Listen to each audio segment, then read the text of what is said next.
오늘 복음 말씀은 주님께서 이제 그 12제자를 파송하시면서 하시는 말씀이죠. 그렇죠? 12제자를 파송하시면서 그 12제자들이 나가서 전도를 어떻게 해야 되는가 하는 그러한 말씀을 우리에게 주신 거죠. 그래서 12제자에게만 그런 말씀을 주신 것이 아니라 지금을 살아가는 우리들에게도 그 말씀을 주신 것이죠. 그렇죠? 예수님께서 2000년 전에 오셔서 우리를 위해서 자신의 목숨을 버리신 것은 하나님과 우리가 화해하기 위해서 그렇게 목숨을 버리신 거죠. 우리가 잘해서 하나님과 화해한 것이 아니라 예수께서 그리스도로 오셔서 자신의 목숨을 버리시고 부활하심으로 인해서 우리가 하나님과 화해를 하게 된 거거든요.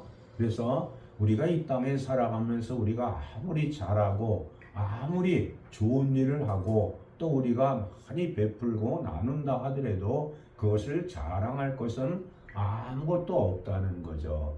우리가 이 땅에 살아가면서 제가 가끔 말씀드리지만 인색한 삶을 절대 살아가서는 안 되는 거예요. 예수님은 우리를 위해서, 죄 많은 우리를 위해서 목숨을 버리신 것처럼 주님은 우리를 위해서 모든 걸 바치셨잖아요. 우리도 주님을 위해서 모든 걸 바쳐야 되는 거죠. 주님을 위해서 모든 것을 바친다는 것은 오늘 제자들에게 세상에 나가서 뭐라 그러죠? 앓는 사람을 고쳐주며 죽은 사람을 살리며 나병한 자를 깨끗하게 하며 귀신을 쫓아내고 거저 받았으니 거저 주어라 이렇게 얘기하라 그러죠. 그렇지만 이렇게 치유 사역을 하기 전에 뭐를 선포하라 그러죠? 하늘나라가 가까이 왔다 하고 선포하라는 거죠. 하늘나라가 가까이 왔다 이렇게 선포하라고 하지만 지금은 어떻게 선포해야 돼요? 세상에 나가서 하늘나라가 가까이 왔다 이렇게 선포하는 것이 아니라 이미 당신들은 하늘나라에 들어와 있습니다 하고 선포해야 되는 거죠. 왜냐? 주님이 이 당시에는 부활을 하시는 주님이 아니고 이 땅에 살아가는 주님이었기 때문에 하늘나라가 가까이 왔다라고 선포하라고 하셨지만 주님이 죽으심을 무릅쓰고 죽으시고 3일 만에 부활하셔서 우리에게 성령을 주셨기 때문에 우리가 만나는 모든 이들에게 여러분은 이미 하늘나라에 들어와 계십니다 하고 선포를 해야 되는 거죠. 그런데 많은 교회들이 그 하늘나라가 가까이 왔다 그러니까 참여하고 회개해라 하는 교회들이 지금도 세상에는 많이 있죠. 그렇지만 그것은 주님의 말씀을 아직도 부족하게 듣고 있고 주님의 말씀 속에서 그 진리를 깨닫지 못해서 그런 왜곡된 복음을 전하는 거지. 우리 다윗 교회라든가 화목 교회라든가 빛과 소금 교회에서 전하는 복음 속에서는 만나는 모든 이들에게 지금 당신은 하늘나라에 들어와 있습니다. 그런데 다만 우리가 우리의 욕심 때문에 하늘나라에 들어와 있는 것을 안다 모른다라고 선포해 줘야 되는 거죠. 그래서 우리가 또 제가 교회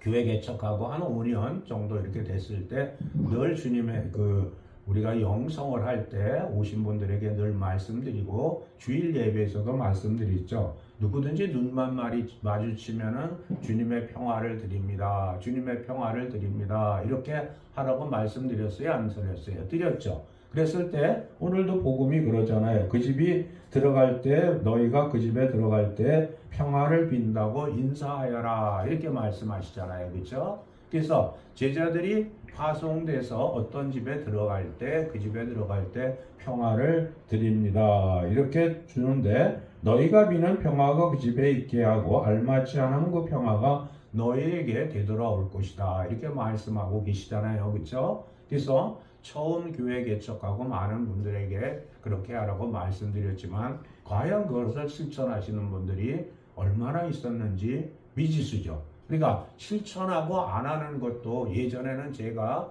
주님의 말씀을 잘 몰라서 지금도 잘 아는 것은 아닙니다. 주님의 말씀을 지금도 주님의 말씀을 한 10% 정도 알아듣는 거지 90% 정도는 못 알아듣는다고 저는 생각하고 있거든요. 그러니까 그분이 저한테 그런 말씀을 들어서 실천하시는 분도 있을 거고 안 하시는 분도 있고 또 조금 하다가 마시는 분도 있잖아요. 그렇죠? 그래서 그 조금하다 마시던 실천을 하시던 안 하시던 누가 역사해 주셔야 된다고 늘 말씀드리죠. 성령이 역사를 해 주셔야 되는 거예요. 여러분 삶에. 그런데 내가 성령이 내 안에 계시면서도 역사하지 못하시면 나의 삶은 늘 고달프고 힘든 거예요. 그러니까 우리가 이 땅에 살아가면서 가장 필요한 게 뭐라고 대답들을 하냐면 돈이라고 대답을 하죠. 믿는 자든 안 믿는 자든 돈이 다 필요하다고 생각하고 많은 사람들이 또 내가 돈이 없어서 이렇게 인색하게 살고 있지 돈만 많으면 내가 인색하게 사냐? 내가 다윗교회도 건축해주고 목사님에게도 좋은 선물해주고 헌금도 많이 내지 하는 그러한 마음들을 갖고 있어요. 그러면서 스스로 위안을 하는 거예요. 그게 내가 저 사람처럼 돈이 없어서 그러는 거지 내가 돈만 많으면 저 사람보다 난 더 잘해 이렇게 생각하고 있는 게 욕심이라고 하는 거거든요. 그게 진짜 욕심이거든요. 그런 마음을 가지시면은 영원히 이 땅을 떠나실 때에도 행복하게 못 떠나세요. 그러니까 내가 지금 처해 있는 형편 속에서 최선을 다해서 내가 하는 거예요. 그 최선을 다해서 하는 것도 내 마음이 갈팡질팡하기 때문에 그 욕심 때문에 갈팡질팡하기 때문에 이랬다 저랬다 아침 생각 다르고 점심 생각 다르고 저녁 생각 다르잖아요. 그것은 뭐 제가 이렇게 말씀드리는 저라고 다르냐 하면 아니거든요. 똑같거든요. 저도 아침 생각 다르고 점심 생각 다르고 저녁 생각 다를 때가 너무나 많이 있어요. 그런데 이제 주님과 좀씩 교통하기 시작하고 주님과 하나가 되면서부터 달라진 게 뭐냐? 그것은 마음이 편안해졌다는 거죠. 결국은 마음이 편안해졌다는 것은 뭐가 사라졌다? 욕심이 사라지기 시작했다는 거예요. 자신도 모르게 욕심을 내고 있었기 때문에 다른 사람들에게 평화를 빌어줄 수도 없는 거고 또 다른 사람이 평화롭게 사는 걸 보면 질투가 나요. 질투가 나고 나는 뭘 그렇게 잘못해서 주님이 저 사람은 저렇게 평화롭게 살아가는데 나는 왜 이렇게 어렵게 살아가는 거야 하고 질투를 하게 되는 거죠. 그게 결국은 욕심이라는 거죠. 그래서 결국은 그 욕심들을 없앨 수 있는 게 무엇이냐 하고 제가 기도하고 또 하나님과 대화도 해보고 주님하고 대화도 해보고 했을 때 여러분들에게 늘 말씀드리는 게 뭐라고 그러죠? 나에게 일어나는 일은 다 누가 주셨다고 믿는 거죠? 주님이 주셨다고 믿어야 되는 거예요. 그런데 그렇게 주님이 주셨다고 믿으라고 하는 저도 못 믿거든요. 어떤 땐 그럼 주님께 여쭤보는 거예요.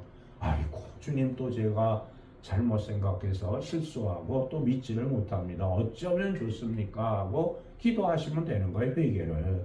그래서 욕심이 점점점 없어질 때 여러분들이 원하시는 것을 이룰 수 있는 것이지 내가 욕심에 가득 차 있는 데서 그 어떠한 것을 기도하고 간구한다 그래서 그것이 이루어지지 않는다는 거죠. 그래서 주님이 오늘도 제자들을 파송하면서 뭐라고 그러세요?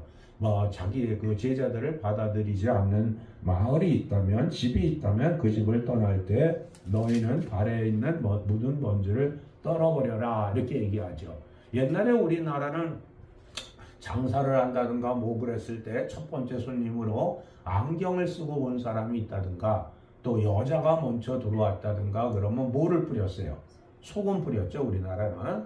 이 유대인들은 발에 먼지를 떨어버리는 것이 또 관습이죠. 그래서 주님이 그렇게 시키셨다. 우리는 또 그렇게 얘기하지만 어쨌든 우리가 지금 이 시대를 살아가는 우리 성령의 시대를 살아가는 우리들은 우리 안에 성령이 와 계심으로 우리를 만나는 모든 이들에게 주님의 평화를 드립니다 하고 주시고 또 그래서 그분 안에 평화가 이루어지지 않으면 내게 오겠지 하고 이렇게 생각하지 말고 그분에게 평화가 이루어지는 것이고 그 평화가 이루어지려면 누가 역사하셔야 돼요? 성령이 역사하셔야 되는 거죠. 그러니까 그 성령이 역사하시는 것을 그것을 내가 간섭하는 것이 욕심이라고 말씀드리는 거예요. 제가 말씀드리는 욕심은 여러분들이 잘 살고 싶고 부자가 되고 싶고 뭐 돈이 많아야 되는 것을 책망하는 게 아니라 성령이 하시는 일을 자신이 하려고 하는 것이 욕심이라는 거죠. 그래서 여러분들의 삶이 살아가면서 이 땅에서부터 하나님의 영광을 드러내기 위해서는 내가 교회에 헌금을 많이 하고 부모에게 효도하고 또 자손에게 잘하고 하는 것 전에 무엇을 해야 되죠? 나의 삶을 누가 주셨다고 믿어야 돼요? 주님이 주셨다고 꼭 믿으세요. 그러니까 못난 자식을 뒀던, 못난 배우자를 뒀던, 못난 부모를 뒀던 그것도 주님이 나에게 가장 합당하니까 주신 것이거든요. 그래서 감사 나눔을 해야 되는데 이 우리 마음속이 그러지 못한다는 거죠. 그래서 6월은 호국 보훈의 달이잖아요. 그렇죠? 그래서 부탁드리는 게 뭐죠? 우리 대한민국을 위해서 희생하시고 또 대한민국을 위해서 지금도 노력하시고 기도해 주시는 모든 분들 또 그 유가족들 위해서 꼭 기도해 주시라는 거죠. 그런데 그것이 내가 기도할 때 이제 진심으로 안 나온다 이거예요. 그러면 주님께 기도하는 거예요. 저는 호국 보훈의 달을 맞이해서 목사님이 이렇게 기도하라 그래서 하는데 내 마음속으로는 진심으로 기도가 안 됩니다. 어찌 된 일이죠? 하고 주님께 기도하면요 고쳐져요. 주님께 기도하면. 그러니까 내가 같이 살고 있는 사람을 내가 사랑해야 되는데 사랑하지 못한다면 주님께 기도하는 거죠. 주님, 내가 이 같이 사는 사람을 사랑해야 되는데 내가 사랑하지 못하네요. 어쩌면 좋겠습니까? 죄송합니다. 하고 기도하면 그게 바로 회개 기도예요. 내가 뭐 도둑질을 했으니까 용서해 주세요. 내가 강도짓을 했으니까 뭐 하세요. 내가 누구를 미워했으니까 용서해 주세요 하는 게 회개 기도라고 생각하셔도 되지만 그렇게 하지 마시고 주님, 내가 한번 스스로 생각해 보면 알잖아요. 그렇죠? 스스로 생각해 보면 저도 10시에서 10시 반까지 늘 매일 기도하는데 그렇게 10시에서 10시 반까지 기도해 달라고 신신당부를 해도 과연 기도하시는 분이 몇 분이 있겠어요? 없다 하더라도 그거는 저하고는 관계가 없는 거예요. 제가 말씀드렸을 때 성령이 역사하셔야 기도하시는 거니까 그것을 제가 책망할 필요가 없는 거거든요. 그 책망할 때 욕심이 생기는 거예요. 결국에는. 그래서 여러분들 마음속에 오늘 주님이 제자들을 파송하면서도 돈도 갖지 말고 신발도 2켤레 갖지 말고 다 갖지 말라는 게 뭐예요? 욕심을 갖지 말고 가라는 거죠. 그래서 욕심이 있으면 내가 하고자 하는 일들이 되지도 않고 또 내가 이 욕심이라는 건 내가 이루지 말아야 되는 것을 억지로 이루려고 하는 거잖아요. 그러지 마시고 내가 살아가면서 늘 신실하고 진실하게 살아갈 수 있는 방법은 자꾸 말씀드리지만 그저 나에게 일어나는 모든 일들은 누가 주셨다? 주님이 주셨다. 또 나는 주님의 영광을 드러내기 위해서 살아간다고 꼭 믿으셔서 우리가 우리를 파송하신 주님의 복음을 세상에 전해서 세상이 지금보다 훨씬 정의롭고 질서가 있는 나라가 되게 만드시는 그런 주님의 귀한 사명을 감당하시길 주님의 이름으로 축원드립니다. 아멘.